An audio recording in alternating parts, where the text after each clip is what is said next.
Welcome to the Business Insider Podcast, where we interview the top business leaders in their respective industries. Today, I'm excited to introduce a special VIP guest. We've got Bob here. He is the founder of Growthline Marketing, and they specialize in helping companies get bigger with lead generation. Bob, thank you so much for coming on the podcast today, man. Thanks, Riley. Good to be here. Absolutely. My pleasure. So as you know, I've got a bunch of questions lined up for you, and I'm sure our audience is wondering, specifically what you guys do and really what the major outcomes are for your clients that work with you. So before the podcast, you would give me a brief rundown on what that looked like. If you wouldn't mind reiterating that to the audience, that'd be amazing. So we work with a lot of companies who are focused on lead generation because they're services companies, right? They're not the kinds of companies where people walk in the front door and want to buy something from them. They have to establish kind of an outreach to customers, and then those customers come to them and invite them to go see them to sell them something. So that whole lead generation cycle is different than a lot of businesses, and those are the companies that we can work with and really help. Makes perfect sense. Now, what industries are you typically working in, or is it kind of, an array? We're focused on two industries. One of them is home services. So that would be anybody from, roofers, siding contractors, all kinds of home improvement. And then healthcare. There are a number of different verticals in healthcare that live this way, where they have to bring people in. They have to have kind of lead generation happening in order for that conversation to get started, because there's just no natural traffic that they're getting. For sure. Now, if you were to define your superpower or the unique skill or insight that really sets you guys apart in your space, what would it be and how has it shaped your success? It's interesting. We compete against a lot of people who are digital agencies have become different, right? They've changed, and digital agencies have separated themselves from the client. They don't talk as much to the client. They've automated a lot of processes, right?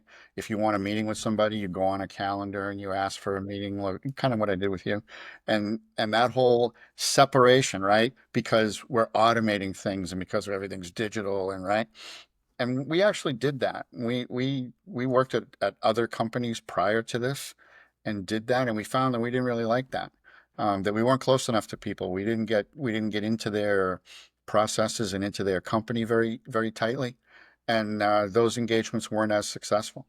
So when we did what we're doing now, this growth line marketing, we don't have as many clients. We're not trying to scale. We're not trying to have a million clients and get rich. We're trying to get very closely aligned with a limited number of customers. We have about 3 dozen customers, and we're trying to help people grow, right? By actually, Right. being with them. If somebody calls us on the phone, we do a new thing that people haven't seen in, I don't know, dozen years. We pick up the phone, right? And we go, hey, how can I help you? And when I say that to customers, when I'm talking to a new customer, I say that, and they go, "Wow, my guy Red that I'm working with now, he won't do that. I can't talk to him for 2 weeks." Um, that's kind of the norm. That's a serious problem in the industry.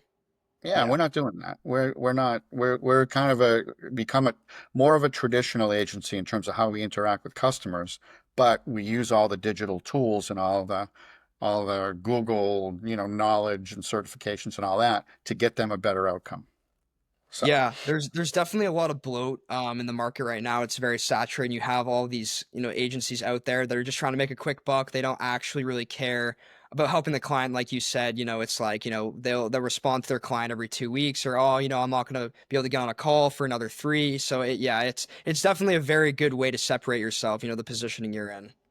They put you on a platform, right? And they spend millions of dollars on these platforms, hoping that they'll get lots and lots of customers, and that those customers will do all their own work. But the customers that are doing this work don't know what they need to do, Right. right? So why are they hiring you, right? So they hire us for expertise, and they can't get that anywhere else. And the platform, we don't really need that. What we need is quality interaction. We need to get really close to people and understand them. We specialize in their businesses, right? So when we're dealing with home improvement, for instance, we actually really understand that business. We've worked in it, so we know what we're doing, and we're not kind of just taking a shot, right? We get it. Yeah. Yeah, makes sense. So I'm curious, Bob, what kind of inspired you to pursue your current path, man? I mean, how'd you get here?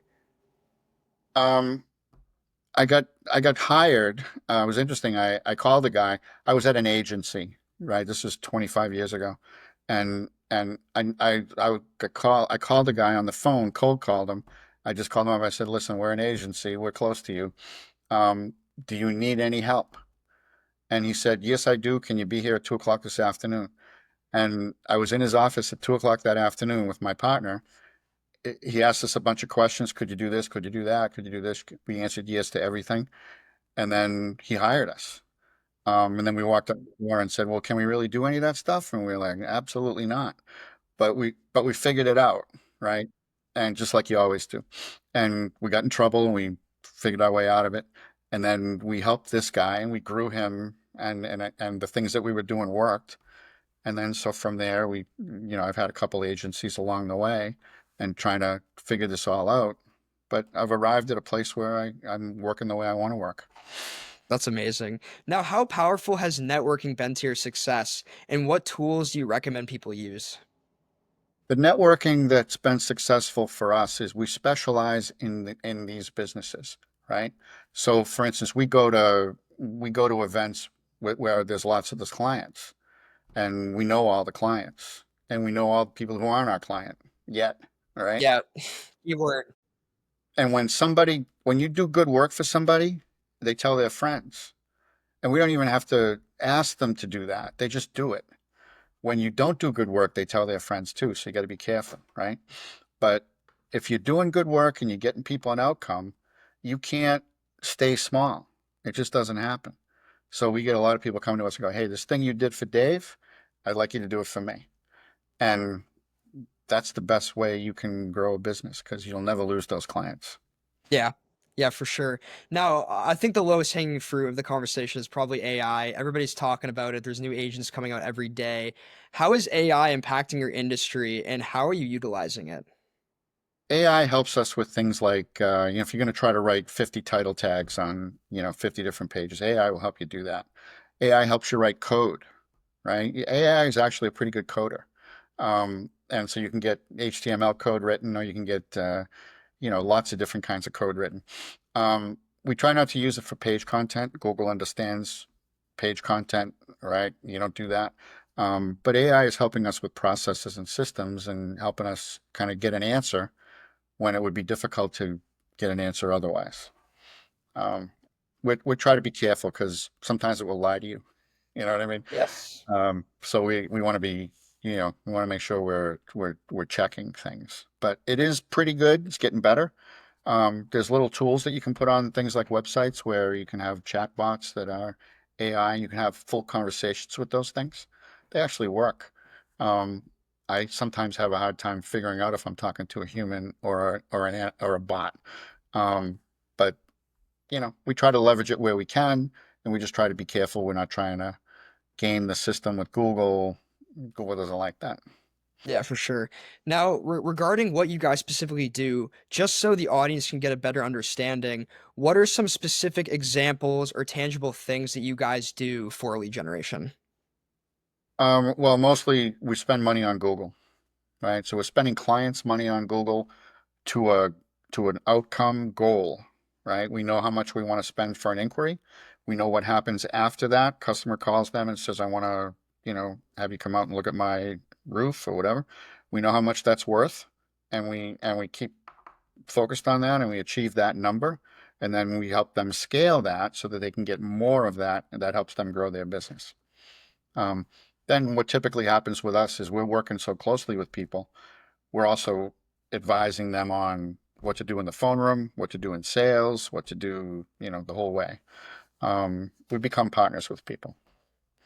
So, man, love that. Now, in a rapidly changing world, where do you kind of see your industry going over the next 5 to 10 years? More automation, more AI. We carefully, got to be careful of it. But yes, we're not sure what's going on right now with Google. Google is automating things that are probably not in Google's best interest to automate, right? We feel kind of like, are they going to put themselves out of business? But um, we're just going to kind of ride the wave. We're going to, because we understand the customer. When you're thinking about the homeowner, right? That's not going to change. The homeowner is still the homeowner. The question is, how do you reach him and how do you get him to do something? So all the principles that are in place, right, come from really the industry prior to digital, which was mostly direct mail. So all the principles that helped you with lead generation back when it was mail, they help you in the digital that we have in place now. And then wherever it's going, we're just going to kind of adjust to it. Just going to Yeah. figure it out.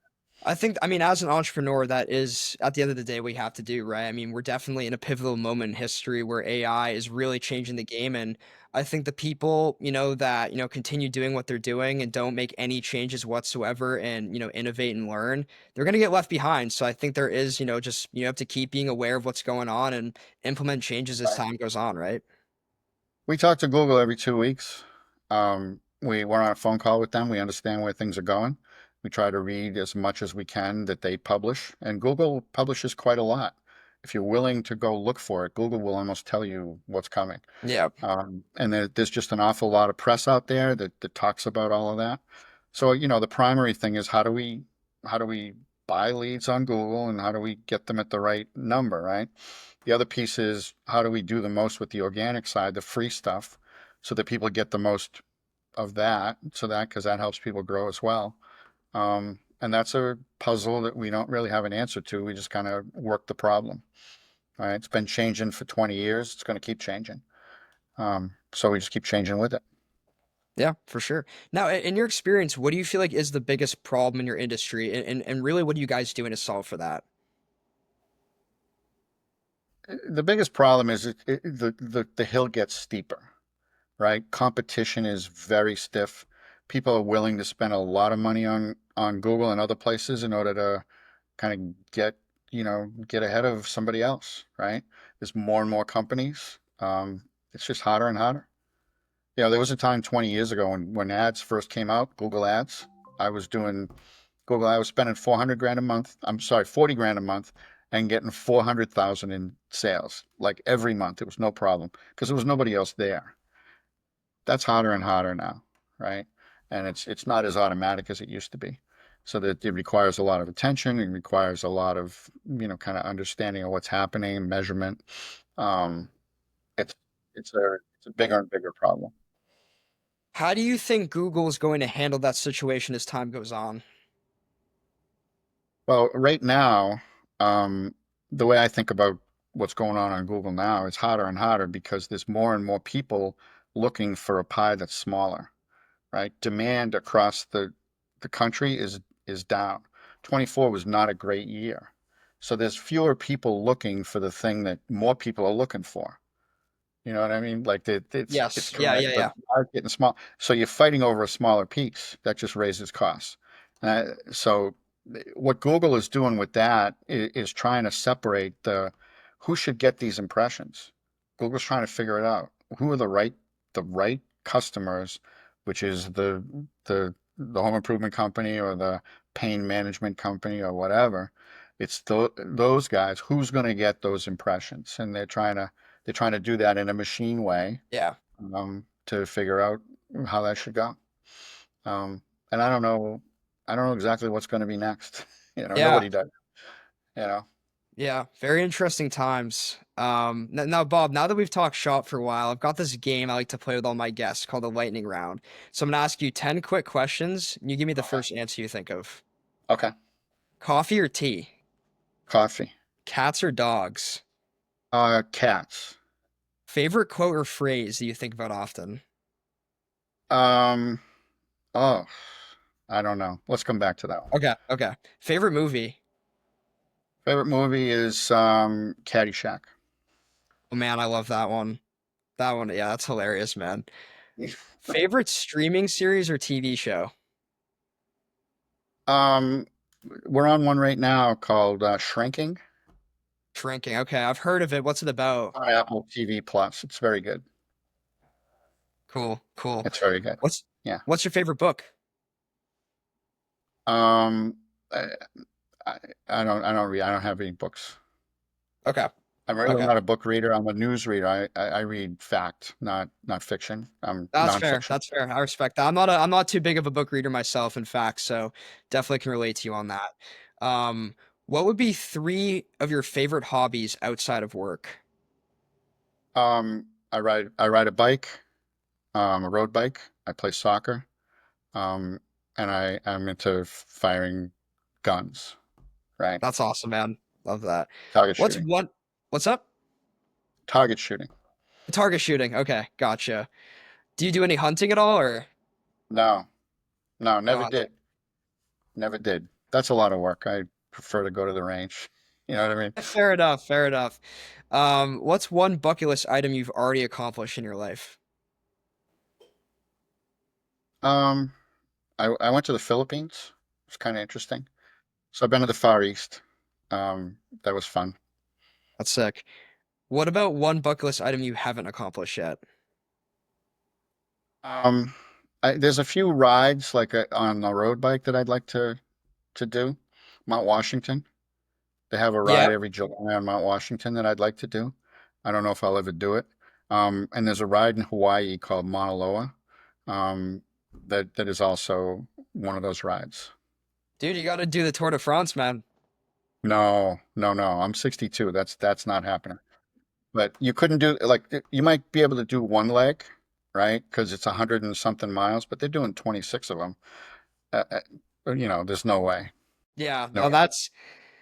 that's something. So my dad's actually a big road biker as well. If that's the terminology, and he wanted to do the Tour de France too, but he's kind of the same situation where he's like, it's not happening. It's hot enough doing 25 miles around here, and 50 miles or whatever. But to do 100 something more than 20 times, never. Your body will Awesome. not do that. I'll start with that. Coming back to the quote question, did you think of one or want to leave that one? Let's leave that one. I'm sure I have them, but you Okay. know, Ben Franklin said, well done is better than well said, right? I Yes. kind of like that one. No, that's a good one, man. There you go. There it is.